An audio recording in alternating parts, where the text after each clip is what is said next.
يسبح لله ما في السماوات وما في الأرض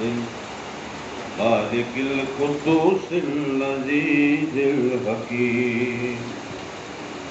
هو الذي بعث في الأميين رسولا منهم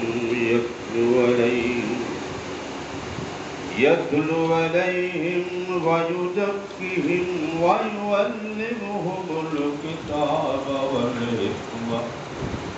وإن كانوا من قبل لفي ضلال مبين